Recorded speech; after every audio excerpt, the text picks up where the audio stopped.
Hello and welcome to eGyan. My name is Deepak Kumar. I'm a teacher and director of Achievers Institute.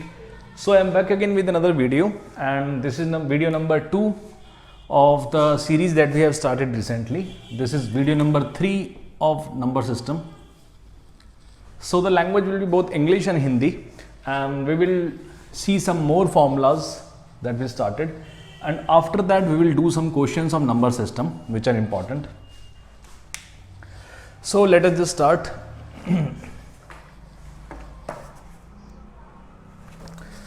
So yesterday we saw around 3 formulas. In the last video we saw 3 formulas.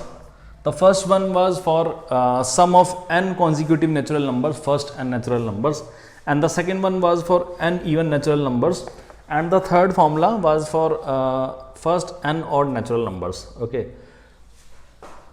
so the fourth formula says if we have to calculate the squares of first n natural number,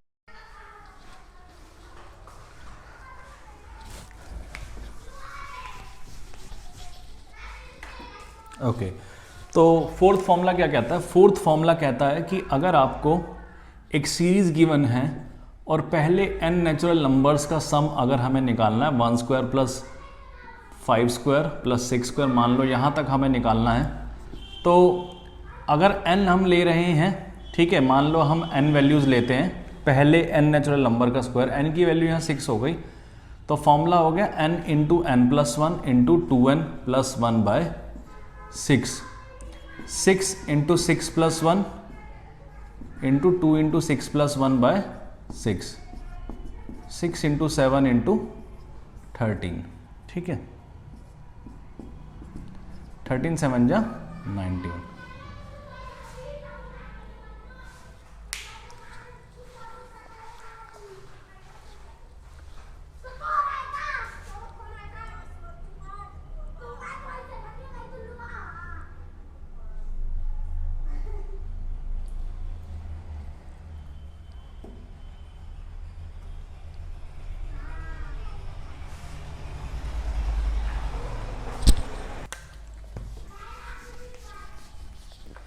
अब उसके बाद देखो, उसके बाद है sum of cubes of first n natural number. Formula number 5, sum of cubes of first n natural numbers, ठीक है. तो उसके लिए फॉर्मूला होगा n into n plus 1 by 2, ठीक है, का होल स्क्वायर. तो मान लो हमें इस तरह से गिवन है 1 cube plus 2 cube plus 3 cube plus 4 cube plus 5 cube plus 6 cube. इसका अगर हमें निकालना है, सम निकालना है ना, सभी क्यूब्स का, तो क्या करेंगे, n की वैल्यू कितनी है, n की वैल्यू 6 है, 6 इंटू 6 प्लस 1 बाय 2 का पूरे का स्क्वायर, 6 इंटू 7 बाय 2, 3 3 7 जा 21, 21 का स्क्वायर विच इज़ 441. तो क्यूब्स का सम जो होगा वो क्या होगा, 441.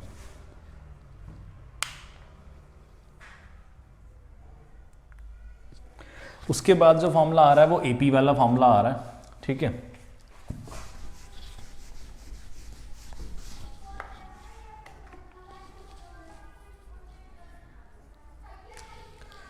एपी हमने 10th क्लास में पढ़ी थी, अरिथमेटिक प्रोग्रेशन. तो एपी की जो सीरीज होती है a plus D, A plus 2d, A plus 3d, इस तरह से सीरीज होती है. लास्ट में होता है an, ए होता है हमारा फर्स्ट टर्म, ठीक है, डी होता है हमारा, D is common difference, an is the last term और द nth टर्म, ठीक है. an जो है वो nth टर्म है. मान लो हमें एक AP गिवन है, इस तरह से एक AP का एग्जांपल लेते हैं, 7 14 21 28 35 एंड सो ऑन, ठीक है. अगर हमें फाइंड करना है, अब इसमें देखो कुछ फॉर्मूलेज हैं जो लर्न करने हैं आपको. an निकालने का फॉर्मूला है ना, an निकालना, मान लो तो आपको दे दिया कि इसमें 15 टर्म्स है। तो सबसे पहले ए एन यानी कि लास्ट टर्म निकालनी है, तो ए एन का फॉर्मूला जो होता है वो होता है a plus n minus one into d. दूसरा एक फॉर्मूला होता है एस एन का जो होता है n by two into two a plus n minus one into d, 2a plus n minus one into d. N की वैल्यू 15 है, अगर मान लो ये सीरीज गिवन है and if we have to find out the value of a15, तो a15 क्या होगा, a जो कि 7 है प्लस n यानी कि नंबर ऑफ टर्म्स, तो नंबर ऑफ टर्म्स इसमें 15 है, तो 15 minus one into D, D यानी कॉमन डिफरेंस हेयर इज 7, ठीक है। तो हमारे पास an की वैल्यू हो जाएगी 7 plus 14 into 7, 98 plus 7 which is 105। तो 15 टर्म जो होगी वो इसकी क्या होगी 105, ठीक है। अब मान लो हमें एस एन निकालना है, ये तो हुआ ए एन यानी कि लास्ट टर्म हमें निकालनी है, तो लास्ट टर्म का फॉर्मूला ये है, एस एन का फॉर्मूला है n by two into two a plus n minus one into d. अगर मुझे इसी सीरीज़ के लिए एस एन निकालना है, मतलब मैं चाहता हूँ कि 7 प्लस 14 प्लस 21 28 अप टिल जो लास्ट टर्म है इसकी 105 तक, है ना, इस तरह से गिवन है। तो वो हम अगर क्वेश्चन आ जाए तो हम डायरेक्ट ऐड नहीं करेंगे, इसमें हम फॉर्मूला लगाएंगे सीधा। तो फॉर्मूला क्या है, n बाय टू, n यानी कि जितनी नंबर ऑफ टर्म्स है, तो number of terms here are 15, तो 15 by two into 2 into 7 plus n is 15 minus 1 into d, d is 7, so the answer will be 15 by two into 14 plus 14 into 7, ठीक है। तो 15 by two into 14 plus 98, ठीक है। तो हमारे पास आ गया 15 by two into 98, 108 plus 4 112, ठीक है।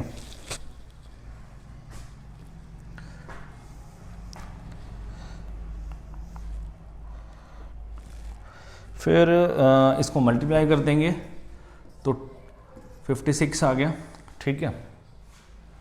फिर 56 इंटू 15 विच इज़ 15 6 जा 90, 15 5 जा 75, 75 और 9 84, तो 840 will be the answer for this, ठीक है। तो इसका आंसर होगा 840। तो सम आ जाएगा, इन सभी टर्म्स का सम जो होगा वो होगा 840। वहाँ पर ऑप्शन होंगे, 4 ऑप्शन होंगे, 4 ऑप्शन में से आपको चूज़ करना होगा। तो ये मेथड है, ये सारे फॉर्मूलाज हमें यूज़ करने हैं। इसके बाद एक्सरसाइज आने वाली है, ठीक है। सभी एक्सरसाइज में जो भी एक्सरसाइज है उसमें ये सब फॉर्मूलेज हमें यूज़ करने हैं।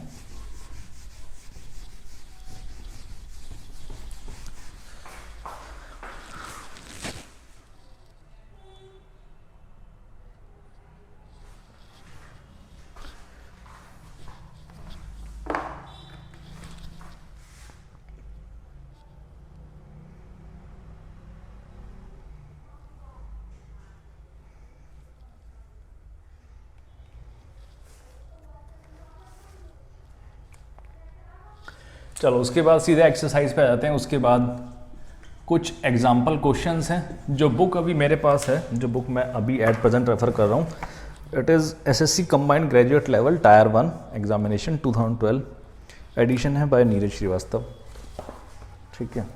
तो इसके कुछ एग्जाम्पल्स हम डिस्कस करते हैं। इसके बाद हम कोशिश करेंगे कि किरण जो है, किरण मैथमेटिक्स, उसको भी हम रेफ़र करेंगे, उसमें से कुछ क्वेश्चन हम करेंगे, ठीक है। तो फर्स्ट क्वेश्चन पर आते हैं। How many integers lie between 300 and 1000 which are exactly divisible by 13। तो मैं शॉर्ट में क्वेश्चन को लिख देता हूँ।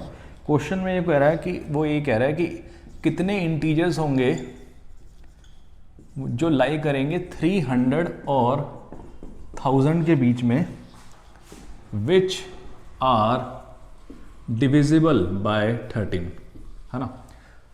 तो पूरा क्वेश्चन लिखना मेरे लिए पॉसिबल नहीं है, तो I will write a short part of the question, ठीक है। उतना मैं लिख दूंगा जिससे आपको समझ आ जाए कि क्वेश्चन में एक्चुअली वो पूछ क्या रहा है। तो क्वेश्चन है इंटीजर कितने लाई करते हैं 300 और 1000 के बीच में जो कि 13 से डिविजिबल होते हैं। तो क्वेश्चन देखकर समझ आता है कि ये क्वेश्चन किस चीज़ का है। ये एपी का क्वेश्चन है ना। 13 से डिविजिबल हो यानी 13 के सारे मल्टीपल। अब 300 तो 13 से नहीं होता है डिविजिबल, ना 1000 होता है। तो सबसे पहले हम नंबर ढूंढेंगे 300 के एकदम बाद जो है कौन सा नंबर है जो 13 से डिविजिबल होगा, वो नंबर हम ढूंढेंगे, ठीक है। अब देखो 300 को ही डिवाइड कर लेते हैं 13 से। 13 2 जा 26, 40, 13 3 जा 39, 1 बचा। अब 1 यहाँ बच रहा है, 13 का जो मल्टीपल होगा 1 यहाँ पर बच रहा है। अगर 1 में मैं 12 और ऐड कर दूँ तो पूरा पूरा 13 आ जाता है। तो इस नंबर में 12 ऐड करके जो नंबर आएगा that will be completely divisible by 13। तो पहला नंबर हो जाता है 312। उसके बाद 13 सब में ऐड करते रहो, तो 13 इसमें ऐड करेंगे तो 325 हो जाएगा नेक्स्ट नंबर। ठीक है, इस तरह से सीरीज चलेगी। अब 1000 तो डिविजिबल नहीं है 13 से। 13 6 जा 78, तो ये हो जाता है 22 220। ठीक है, फिर 13 1 जा 13, ठीक है 90। फिर 13 7 जा 91 होता है, 13 6 जा फिर से 78, तो यहाँ पर बचता है 12 रिमाइंडर, है ना। तो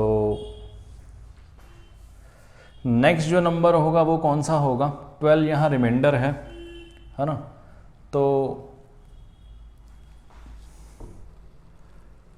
1 और ऐड कर देंगे, 1001 जो है वो पूरा पूरा डिवाइड होगा। अगर यहाँ पर 1 होता यानी कि 100 डिविजिबल होगा 13 से, तो उससे कम हमें जाना है।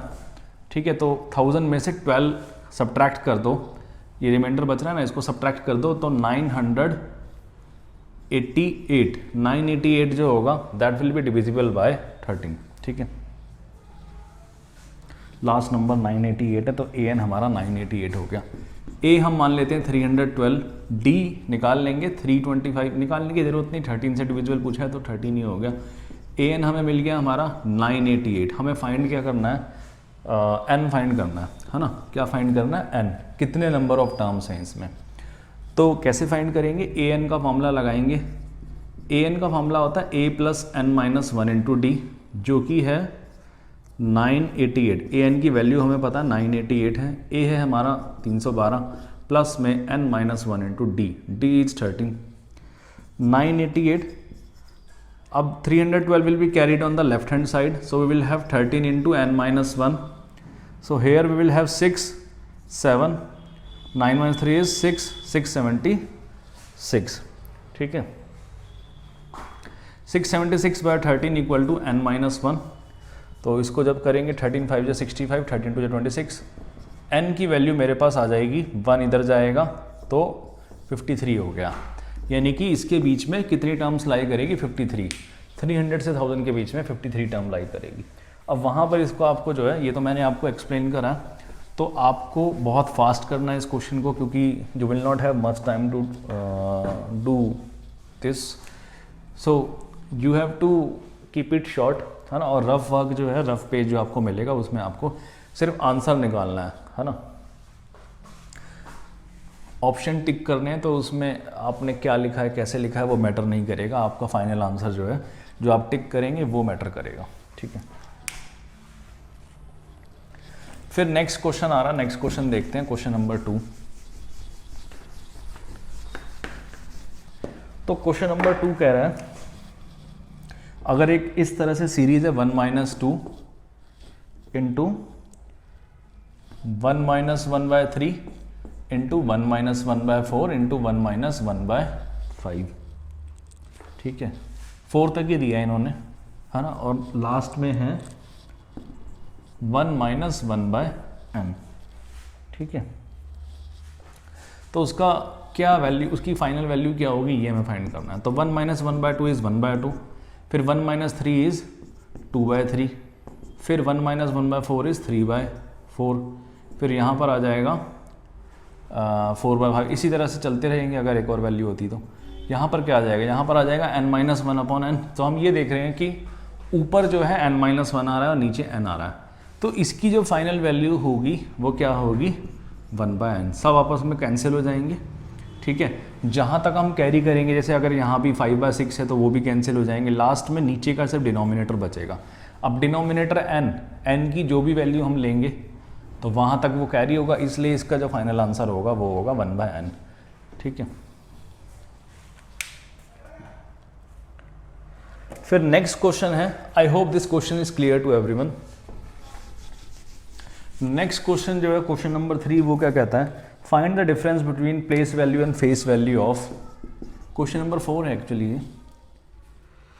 तो find the difference between place value and face value, place value and face value of 3 in 5309। ठीक है, तो प्लेस वैल्यू और फेस वैल्यू समझते हैं। एक नंबर गिवन है 5309, फर्स्ट और सेकंड क्लास में पढ़ी थी प्लेस वैल्यू फेस वैल्यू, है ना। पीछे से स्टार्ट करते हैं हम, जब पोजीशन डिसाइड करते हैं, ये वंस है ना, ये यूनिट्स भी इसको बोलते हैं, वंस, ये यूनिट्स, टेंस, फिर ये हंड्रेड्स, फिर ये 1000, फिर 10,000, इस तरह से चलते हैं हम राइट से लेफ्ट। तो 5309 यहाँ पर वो कह रहा है कि 5309 ही है ना नंबर, एक बार चेक कर लेते हैं, 5309 है। वो कह रहे हैं 3 जो है ना, इस नंबर की प्लेस वैल्यू और फेस वैल्यू में डिफरेंस हमें फाइंड करना है। प्लेस वैल्यू होती है कि जिस प्लेस पर वो है, तो वो कौन से प्लेस पर आ रहा है वो हमें निकालना है ना। ये है हंड्रेड्स प्लेस पर, तो 3 की जो वैल्यू बन गई वो हो गई, ये है हंड्रेड्स प्लेस पर, तो प्लेस वैल्यू इसकी क्या हो गई 300। फेस वैल्यू यानी कि वो नंबर क्या है, फेस वैल्यू में सिर्फ हम डिजिट को देखते हैं, डिजिट है 3, सॉरी। तो डिफरेंस उसने पूछा है, डिफरेंस क्या हो जाएगा 300 माइनस 3 विच इज़ 297, तो इसका आंसर आ जाएगा 297। तो ऐसे और भी क्वेश्चन आ सकते हैं। एक और एग्जांपल देखते हैं। मान लो मुझे गिवन है 6504 और मुझे बोला गया कि 6 का प्लेस वैल्यू और फेस वैल्यू में डिफरेंस निकालो। तो प्लेस वैल्यू इसकी क्या होगी, दोबारा देखते हैं, वंस, टेंस, हंड्रेड्स, 1000, तो 6000 माइनस फेस वैल्यू कितनी है 6, तो 6000 में से 6 गए, तो 5994 विल बी द डिफरेंस। ठीक है,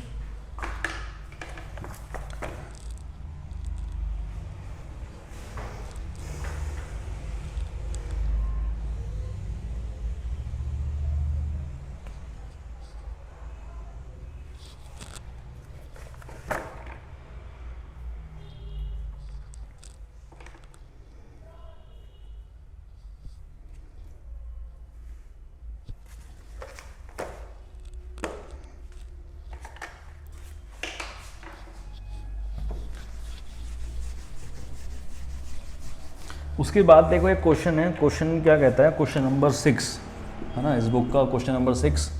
ठीक है, तो क्वेश्चन नंबर 6 कहता है अगर 1 cube plus 2 cube plus 3 cube plus up till 10 cube, है ना, 10 तक की सीरीज है, क्यूब्स का सम अगर हमें गिवन है 3025, तो 2 cube plus 4 cube plus 6 cube up till 20 cube क्या होगा। अब 1 से लेके 10 तक कॉन्सिक्यूटिव एंड नेचुरल नंबर का हमें क्यूब का सम दे दिया है, ये हमें फाइंड करना है कि ये क्या होगा, ये क्यूब है यहाँ पर। तो क्या करेंगे, क्या हम सबकी वैल्यूज़ को ऐड करेंगे, नहीं, वो टाइम कंज्यूमिंग है। तो इसके लिए हम इसमें ट्रिक देखेंगे। ट्रिक क्या है, 2 क्यूब 4 क्यूब 6 क्यूब, इसमें से देखो कुछ ना कुछ कॉमन नज़र आ रहा है। यहाँ पर देखो सबको अगर मैं 2 से मल्टीप्लाई करता हूँ, 2 इंटू 1 क्यूब इज़ 2 क्यूब, इसको भी करते हैं तो ये 4 क्यूब है ना, ब्रैकेट के अंदर ये 6 क्यूब, यानी कि यहाँ पर 2 जो है सब में कॉमन है, 2 कॉमन आ रहा है, 2 का क्यूब कॉमन है, तो 2 का क्यूब कॉमन है। अंदर जो सीरीज़ बन रही है, पावर अगर सेम होती है तो बेस जो है वो मल्टीप्लाई हो जाती है, 1 cube plus 2 cube plus 3 cube plus up till 10 cube, है ना, ये हमें फाइंड करना। लास्ट इसमें आएगा 20 क्यूब, वही चाहिए हमें। 2 क्यूब इज़ 8, इसकी वैल्यू तो हमें पता है ना, इसकी वैल्यू है 3025, तो अगर हमें ये निकालना है तो हम सिंपली इसको मल्टीप्लाई करेंगे 8 से, तो वो कितना आ जाएगा 3025 इंटू 8 विच इज़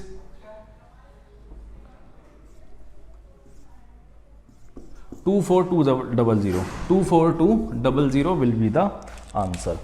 आगे बढ़ते हैं, क्वेश्चन नंबर 7 पर आते हैं।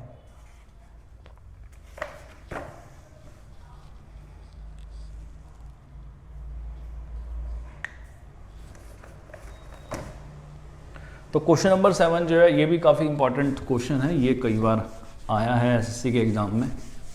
नेक्स्ट क्वेश्चन देखते हैं, नेक्स्ट वाला भी काफ़ी इंपॉर्टेंट क्वेश्चन है, ठीक है। तो क्वेश्चन नंबर 7 क्या कहता है, in a division sum the divisor is 12 times the question. वो कह रहा है कि डिवाइजर जो है, मैं मेन फैक्ट्स लिख रहा हूँ, main point, divisor is 12 times the question, ठीक है, and 5 times the remainder, R is remainder, if the remainder is 48, remainder दिया भी हुआ उन्होंने 48, फाइंड द डिविडेंड। तो डिविडेंड वो पूछ रहा है कि डिविडेंड क्या होगा। तो क्वेश्चन करने से पहले इसमें पूछा क्या है कि डिविडेंड क्या होगा, हमें ये समझना है कि ये सब क्या होता है। अब ये बहुत ही बेसिक चीज़ें हैं, ये 6th-7th में आपने पढ़ा होगा। डिविडेंड एक फॉर्मूला होता है, dividend equal to divisor into quotient plus remainder, है ना। ये फॉर्मूला सभी को याद होगा। तो डिविडेंड होता है जिसको डिवाइड कर रहे हैं, डिवाइजर होता है जिससे डिवाइड हो रहा है, क्वोशिएंट जो ऊपर लिखते हैं हम, रिमाइंडर जो हमारा नीचे बच जाता है डिवाइड करने पर।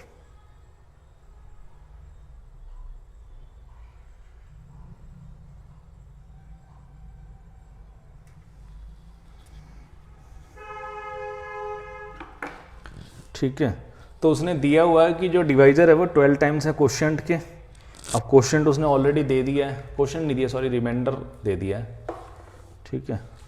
फाइंड क्या करना है हमें, डिविडेंड फाइंड करना है। तो ये फॉर्मूला होता है।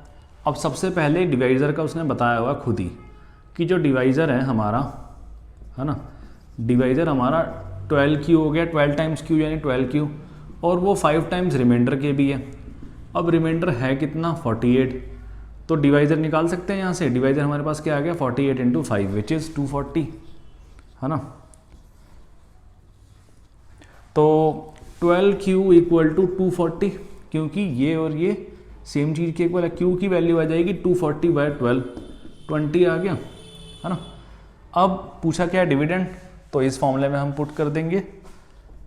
तो डिवाइजर हमारे पास है हमारा 240 इंटू क्वोशिएंट हमने निकाला है 20 प्लस हमें रिमाइंडर है 48, तो 2 0 ये आई 4800 प्लस 48, तो ये हो गया 4848। तो इसका आंसर क्या हो जाएगा, 4848।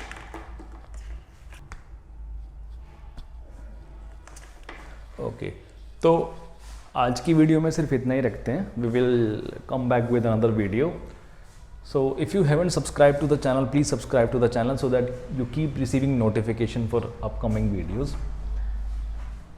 Thank you for watching.